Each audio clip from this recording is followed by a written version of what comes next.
La scomparsa di Gianpietro Benedetti segna un momento di grave lutto per l'imprenditoria del Friuli. Domenica, all'età di 81 anni, se n'è andato un grande capitano d'industria, capace, visionario e sempre attento alle trasformazioni dell'economia mondiale.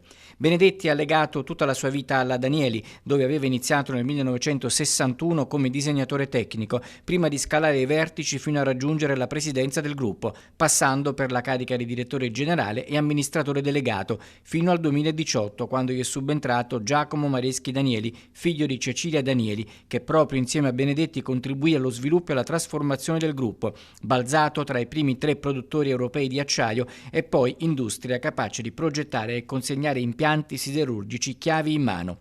Oggi il gruppo conta 8.600 addetti in tutto il mondo, di cui 6.000 in Friuli Venezia Giulia. Dal dicembre del 2021 era presidente di Confindustria Udine. Tanti messaggi di cordoglio da parte del mondo politico e industriale, dal presidente della regione Federica al sindaco di Udine De Toni, parlamentari, colleghi imprenditori. Benedetti ha caratterizzato la sua attività anche per uno spiccato mecenatismo. A fine gennaio 2023 il Consiglio Comunale di Udine gli conferì la cittadinanza onoraria.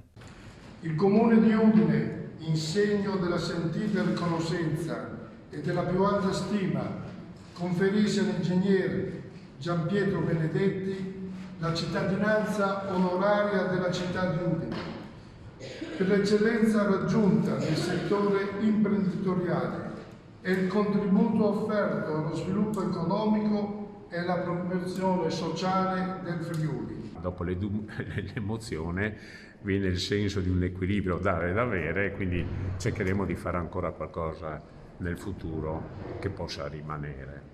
Ultimo esempio l'investimento per la riqualificazione dell'ex area del birrificio Dormish, che diventerà un polo di formazione.